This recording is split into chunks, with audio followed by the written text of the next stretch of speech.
Measurement ಅಳತೆಗೆ ಎಷ್ಟು ಕರೆಕ್ಟಾಗಿ ಬ್ಲೌಸ್ ಬಂದಿದೆ ಅಲ್ವಾ. ಸೊ ಇದೇ ಥರ ನಿಮ್ಮ ಬ್ಲೌಸು ಬರಬೇಕು ಅಂದರೆ ಮೆಜರ್ಮೆಂಟಿಂದ ಹಿಡಿದು ಕಟ್ಟಿಂಗು ಸ್ಟಿಚ್ಚಿಂಗ್ವರೆಗೂ ಕಂಪ್ಲೀಟಾಗಿ ವಿಡಿಯೋನ ಯೂಟ್ಯೂಬಲ್ಲಿ ಅಪ್ಲೋಡ್ ಮಾಡಿದ್ದೀನಿ. ಸ್ಟೆಪ್ ಬೈ ಸ್ಟೆಪ್ ಒಂದೇ ವಿಡಿಯೋದಲ್ಲೇ ಎಲ್ಲ ನೋಡಿಸ್ದಿರ ನಿಧಾನಕ್ಕೆ ಪ್ರತಿಯೊಂದು ಸ್ಟೆಪ್ ಬೈ ಸ್ಟೆಪ್ ಅಪ್ಲೋಡ್ ಮಾಡಿದ್ದೇನೆ. ಸೊ ನಿಮಗೇನಾದರೂ ಒಂದು ಸಾರಿ ನೋಡಬೇಕು ಅನಿಸಿದ್ರೆ ಹೋಗಿ ವಾಚ್ ಮಾಡಿ. ಹಾಯ್ ನಮಸ್ಕಾರ ಎಲ್ಲರಿಗೂ, ವಸುಮಹಿ ಕ್ರಿಯೇಷನ್ಗೆ ಸ್ವಾಗತ. ಸ್ಲೀವ್ಸ್ ಜಾಯ್ನನ್ನು ಒಬ್ಬೊಬ್ಬರು ಒಂದೊಂದು ರೀತಿಲಿ ಅಟ್ಯಾಚ್ ಮಾಡ್ತಾರೆ. ಸೊ ನಾನು ಯಾವ ರೀತಿ ಅಟ್ಯಾಚ್ ಮಾಡ್ತೀನಿ ಅಂತ ತೋರಿಸ್ತೀನಿ. ಮೋಸ್ಟ್ಲಿ ಈ ಥರ ತುಂಬ ಕಡಿಮೆ ಜನ ಅಟ್ಯಾಚ್ ಮಾಡ್ತಾರೆ ಅನಿಸುತ್ತೆ. ಇವಾಗ ಸ್ಟಾರ್ಟ್ ಮಾಡ್ತಾಯಿದ್ದೀನಿ ನೋಡಿ. ಮೊದಲಿಗೆ ನಾವೇನು ಒಂದು ರೆಡಿಯಾಗಿ ಕಟ್ ಮಾಡಿ ಇಟ್ಕೊಂಡಿದ್ವಲ್ಲ ಸ್ಲೀವ್ಸ್ನ, ಅದನ್ನು ತೊಗೊಬಿಟ್ಟು ಮಿಗ್ಲಿರೋ ಅಂಥ ಕ್ಲಾತ್ ಮೇಲೆ ಇಟ್ಬಿಟ್ಟು ನೋಡ್ಕೋಬೇಕು. ಸೊ ಇದು ಕರೆಕ್ಟಾಗಿ ಆಗುತ್ತಾ, ಕ್ಲಾತ್ ಆಗಲ್ವಾ ಅಂತ ಹೇಳ್ಬಿಟ್ಟು. ಸೊ ನನಗಿಲ್ಲಿ ಕ್ಲಾತ್ ಆಗ್ತಾಯಿಲ್ಲ, ಅದಕ್ಕೋಸ್ಕರ ಇನ್ನೊಂದು ಪೀಸನ್ನು ತೊಗೊಂಡು ಸ್ಟಿಚ್ ಮಾಡ್ಕೊತಾ ಇದ್ದೀನಿ. ಒಂದು ರೀತಿ ಮೇಲ್ಗಡೆ ಸ್ಟಿಚ್ ಮಾಡಿಕೊಂಡು ಹಾಗೆ ಮೇಲೇನೂ ಒಂದು ಸ್ಟಿಚ್ಚನ್ನು ಹಾಕ್ಕೋಬೇಕು. ಆಲ್ರೆಡಿ ಹೇಳಿದ್ದೀನಿ ಯಾಕೆ ಹಾಕ್ಕೋಬೇಕು ಅನ್ನೋದನ್ನು. ಸೊ ಈ ರೀತಿ ಸ್ಟಿಚ್ ಆದಮೇಲೆ ಲೆವೆಲಾಗಿ ಕಟ್ ಮಾಡಿಕೊಂಡು 2 ಪೀಸನ್ನು ಜಾಯಿನ್ ಮಾಡ್ಕೊಳ್ಳಿ. ಈ ರೀತಿ ಜಾಯಿನ್ ಮಾಡ್ಕೋಬೇಕು. ಸೊ ಈ ರೀತಿ ರಿವರ್ಸ್ ಹಾಕ್ಕೊಬಿಟ್ಟು ಕ್ಲಾತನ್ನು 2 ಪೀಸನ್ನು ಜಾಯಿನ್ ಮಾಡ್ಕೋಬೇಕು. ಎಕ್ಸ್ಟ್ರಾ ಪೀಸ್ ಯಾವುದೇ ಅಟ್ಯಾಚ್ ಮಾಡಿದಾಗ ಮೇಲ್ಗಡೆ ಒಂದು ಸ್ಟಿಚ್ಚನ್ನು ಹಾಕ್ಕೊಳ್ಳಿ, ಸ್ಟಿಫಾಗಿರುತ್ತೆ. ಕ್ಲಾತ್ನ ಈ ರೀತಿ ರೆಡಿ ಮಾಡ್ಕೊಂಡು ಆದಮೇಲೆ ನಾವು ಒಂದು ಸಿಂಗಲ್ ಪೀಸ್ ಏನು ಸ್ಲೀವ್ಸ್ನ ರೆಡಿ ಮಾಡಿದ್ವಲ್ಲ, ಸೊ ಅದನ್ನು ಇದ್ರ ಮೇಲೆ ಇಟ್ಕೊಬಿಟ್ಟು ಈಕ್ವಲ್ ಆಗಿ ನೋಡಬೇಕು. ನೋಡಿ, ಸ್ಟಿಚ್ ಮಾಡಿರೋದನ್ನು ಈ ರೀತಿ ಮೇಲಕ್ಕೆ ಹಾಕ್ಕೋಬೇಕು, ಎಕ್ಸ್ಟ್ರಾ ಪೀಸ್ ಕಟ್ಟಿದ್ದೀವಲ್ಲ ಅದನ್ನು. ಆಮೇಲೆ ನಾವು ಮೊದಲೇ ಕಟ್ ಮಾಡಿ ರೆಡಿ ಮಾಡಿ ಇಟ್ಕೊಂಡಿರುವಂಥ ಸ್ಲೀವ್ಸನ್ನು ಈ ರೀತಿ ಮೇಲ್ಗಡೆ ಹಾಕ್ಕೊಂಡು ನೀಟಾಗಿ ಎಲ್ಲೂ ರಿಂಕಲ್ಸ್ ಇಲ್ಲದೆ ಇರೋ ಥರ ಕರೆಕ್ಟಾಗಿ ಕ್ಲಾತ್ ಸಿಗುತ್ತಾ ಇಲ್ವಾ ಅಂತ ನೋಡಿಬಿಟ್ಟು ಈ ರೀತಿ ನೋಡಿಕೊಂಡು, ನೋಡಿ ನಾನಿಲ್ಲಿ ತೋರಿಸ್ತಾ ಇದ್ದೀನಲ್ವ, ಸ್ಟಿಚ್ ಮಾಡಿರೋ ಕ್ಲಾತು ಮೇಲ್ಗಡೆ ಬಂದಿದೆ. ಸೊ ಆ ಥರ ಬರಬೇಕು. ಆಮೇಲೆ ಆ ಪೀಸನ್ನು ಇಟ್ಬಿಟ್ಟು ಕರೆಕ್ಟಾಗಿ ಆ್ಯಸ್ ಇಟ್ ಈಸ್ ಹೇಗಿದೆಯೋ ಅದೇ ಥರನೇ ಕಟ್ ಮಾಡ್ಕೋಬೇಕು. ಈ ರೀತಿ ಕಟ್ ಮಾಡ್ಕೊಂಡ್ಮೇಲೆ ಸೊ ಕೆಳಗಡೆನೂ ಇದೇ ಥರ ಕಟ್ ಮಾಡ್ಕೋಬೇಕು. ಸೇಮ್ ಅದೇ ಥರನೇ ಅದನ್ನ ಇಟ್ಕೊಬಿಟ್ಟು ಆ ಥರ ಕಟ್ ಮಾಡ್ಕೊಬಿಡಿ. ಕೆಳಗಡೆನೂ ಅಷ್ಟೇ ಲೆವೆಲ್ ಮಾಡ್ಕೋಬೇಕು. ಸೊ ಈಗ ಇನ್ನೊಂದು ಪೀಸೂ ಸ್ಲೀವ್ಸ್ದು ರೆಡಿ ಆಗಿದೆ. ನಾಚ್ ಹಾಕ್ಕೊಳ್ಳಿ, ಎಲ್ಲೆಲ್ಲಿ ನಾಚ್ ಹಾಕಿದ್ದೀನೋ ಅಲ್ಲಲ್ಲೆಲ್ಲನೂ ನಾಚ್ ಹಾಕ್ಕೋಬೇಕು.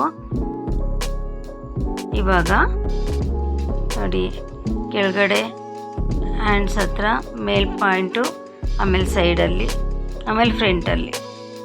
ಸೊ ಇವಾಗ ಈ ಪೀಸ್ ಬಂದು ರೈಟ್ ಪೀಸು, ಕೆಳಗಡೆ ಇರೋವಂಥ ಪೀಸು ಉಲ್ಟಾ ಮಾಡಿ ಜೊತೆಗೇನೆ. ಆವಾಗ ಮೇಲೆ 2 ಪೀಸೂ ರೈಟ್ ಪೀಸು, ಕೆಳಗಡೆ ಇರೋದು ರೈಟ್ ಪೀಸು, ಮಧ್ಯದಲ್ಲಿರೋ 2 ರಾಂಗ್ ಪೀಸು. ಅಂದರೆ ಇವಾಗ ಏನು ಕ್ಲೋಸ್ ಮಾಡಿದ್ದೀವಲ್ಲ ಕ್ಲಾತು, ಅದು ಈ ರೀತಿ ಮಾರ್ಕ್ ಹಾಕೋಬಿಟ್ರೆ 2 ರೈಟ್ ಸೈಡೇ ಬರೋಲ್ಲ ಸ್ಟಿಚ್ ಮಾಡೋವಾಗ. ಈ ರೀತಿ ಪೆನ್ಸಿಲಲ್ಲಾಗಲಿ ಮಾರ್ಕರಲ್ಲಾಗಲಿ ಈ ರೀತಿ ಮಾರ್ಕ್ ಹಾಕೋಬಿಡಿ ಕಂಪಲ್ಸರಿ. ಯಾಕಂದರೆ ಯಾವುದೇ ರೀತಿ ಕನ್ಫ್ಯೂಷನ್ ಇರಲ್ಲ. ನೋಡಿ, ಮೇಲ್ಗಡೆ ಮಾರ್ಕ್ ಹಾಕ್ಕೊಂಡಿದ್ದೀನಿ ನೋಡಿ, ರೈಟ್ ಮಾರ್ಕು, ಅದೇ ಥರ ಹಾಕ್ಕೋಬಿಡಿ. ಬಿಗ್ನರ್ಸ್ ಅಂತೂ ಕನ್ಫ್ಯೂಷನ್ ಆಗಲ್ಲ. ಆ್ಯಕ್ಚುಲಿ ಇಲ್ಲೇ ನಾನು ಕಲಿಯೋವಾಗೂ ನನಗೆ ಕನ್ಫ್ಯೂಸ್ ಆಗ್ತಾ ಇದ್ದಿದ್ದು ಇಲ್ಲೇನೆ.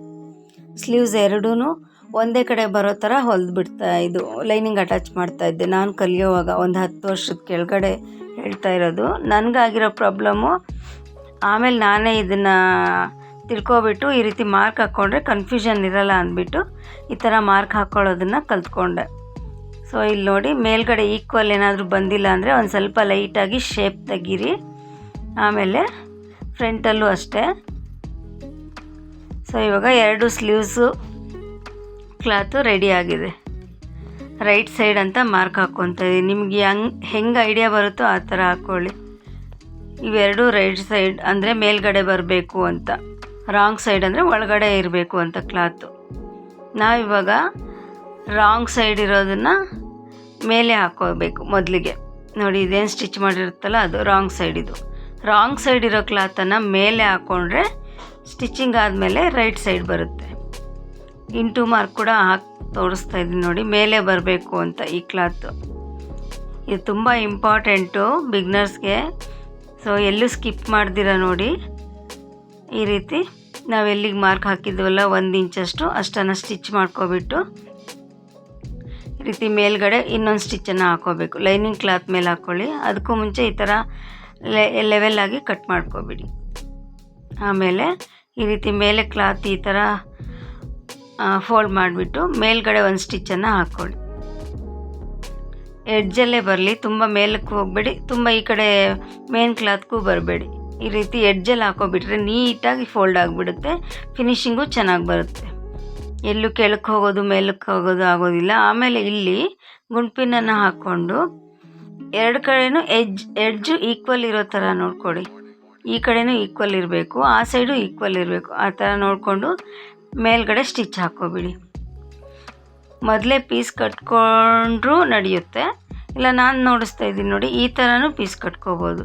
ಮೊದಲಿಗೆ ಈ ಥರ ಕಟ್ಟಿಂಗ್ ಮಾಡ್ಕೊಬಿಟ್ಟು ಆಮೇಲೆ ಒಂದು 1.5 ಇಂಚಷ್ಟು ಗ್ಯಾಪ್ ಇದೆಯಲ್ವ ಅಷ್ಟು ಮಾತ್ರನೇ ಕಟ್ಕೋಬೋದು. ಫುಲ್ ಎಲ್ಲ ಕಟ್ಕೊಳ್ಳೋ ಅವಶ್ಯಕತೆ ಇರಲ್ಲ ಈ ರೀತಿ ಮಾಡೋದ್ರಿಂದ. ನೋಡಿ ಇವಾಗ ಇಲ್ಲಿ 1.5-2 ಇಂಚಷ್ಟು ಗ್ಯಾಪ್ ಬಂದಿದೆ ಸ್ಲೀವ್ಸ್ಗೆ ಆ ಕಡೆ ಈ ಕಡೆ. ಸೊ ಇವಾಗ ಇದಕ್ಕೆ ಸ್ಟಿಚಿಂಗ್ ಮಾಡ್ತಾ ಇದ್ದೀನಿ ನೋಡಿ. ಇವಾಗೇನು ಮೇಲೆ ಉಳಿದಿರುತ್ತಲ್ಲ ಅದೇ ಕ್ಲಾತನ್ನು ತಗೊಂಡು ಅಡ್ಜಸ್ಟ್ ಮಾಡ್ಬೋದು. ನಮ್ಮ ಕ್ಲಾತ್ ಇಲ್ಲ ಅಂದರೆ ನೋಡಿ ರಾಂಗ್ ಸೈಡ್ ಹಾಕೋಬೇಕು ಕ್ಲಾತು, ಆವಾಗ ರೈಟ್ ಸೈಡ್ ಬರುತ್ತೆ ನೋಡಿ.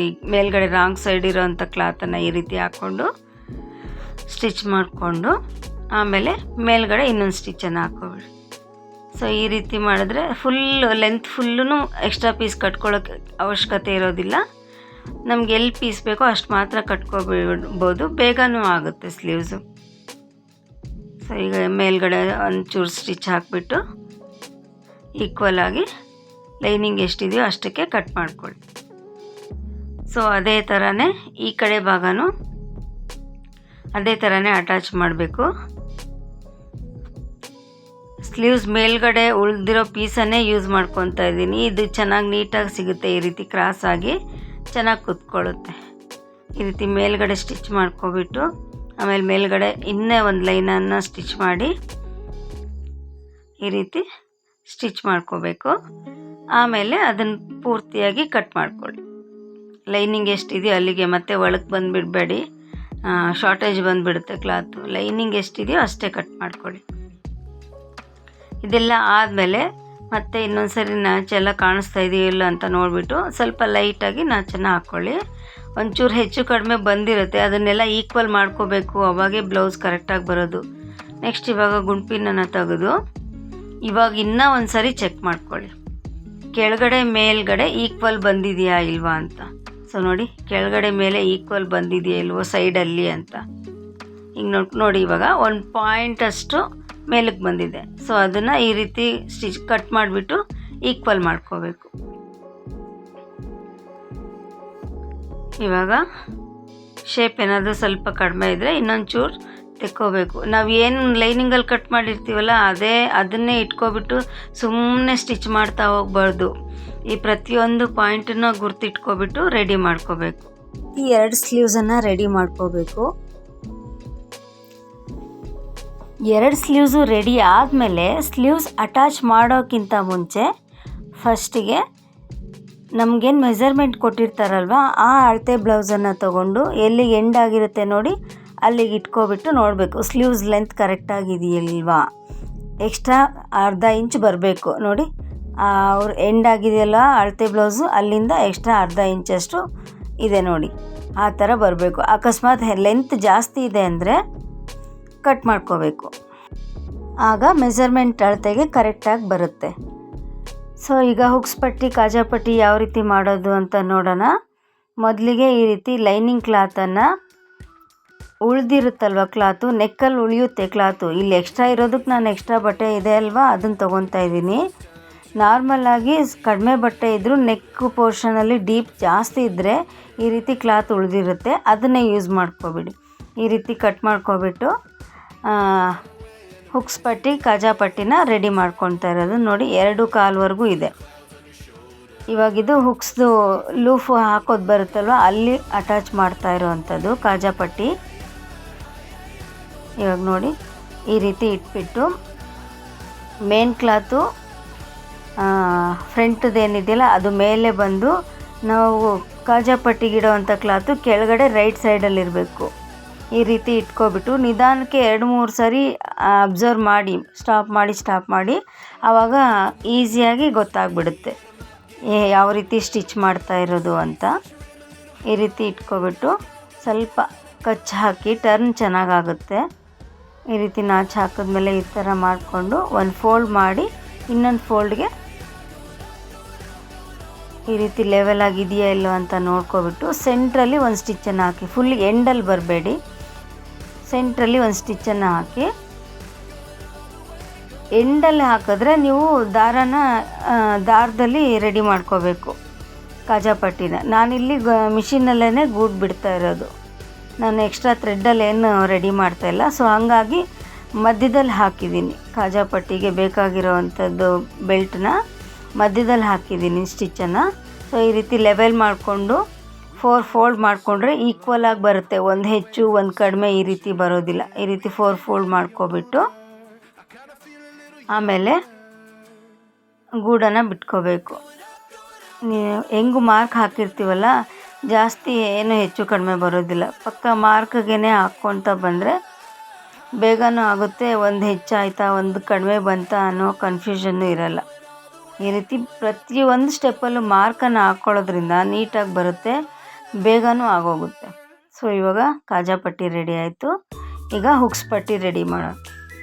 ನಾವು ಆಲ್ರೆಡಿ ಮೊದಲೇ ಹುಕ್ಸ್ ಪಟ್ಟಿ ಕಾಜಾ ಪಟ್ಟಿ ಹಾಕೋದಕ್ಕಿಂತ ಮುಂಚೆನೇ ಲೆವೆಲ್ ಇದೆಯಾ ಇಲ್ವಾ ಅಂತ ನೋಡ್ಕೊಂಡಿದ್ದೀವಿ. ಸೊ ಹುಕ್ಸ್ ಪಟ್ಟಿನೂ ಆಯಿತು, ಕಾಜಾ ಪಟ್ಟಿನೂ ಆಯಿತು. ವಿಡಿಯೋ ತುಂಬ ಲೆಂತಿ ಆದರೆ ಚೆನ್ನಾಗಿರಲ್ಲ. ಮುಂದಿನ ವಿಡಿಯೋದಲ್ಲಿ ಸ್ಲೀವ್ಸ್ ಅಟ್ಯಾಚು, ಶೋಲ್ಡ್ರ್ ಜಾಯ್ನ್ ಆದಮೇಲೆ ಅದನ್ನು ಯಾವ ರೀತಿ ಕ್ಲೋಸ್ ಮಾಡ್ಕೊಳ್ಳೋದು, ಪರ್ಫೆಕ್ಟಾಗಿ ಮೆಜರ್ಮೆಂಟ್ ಯಾವ ರೀತಿ ಮಾಡೋದು ಅನ್ನೋದನ್ನು ನಾಳಿನ ವಿಡಿಯೋದಲ್ಲಿ ತೋರಿಸ್ಕೊಡ್ತೀನಿ. ನಿಮಗೇನಾದರೂ ವಿಡಿಯೋ ಇಷ್ಟ ಆಗಿದರೆ ಲೈಕ್ ಮಾಡಿ, ಶೇರ್ ಮಾಡಿ, ಕಮೆಂಟ್ ಮಾಡಿ, ಪ್ಲೀಸ್ ಸಬ್ಸ್ಕ್ರೈಬ್ ಮಾಡಿ. Thank you for watching.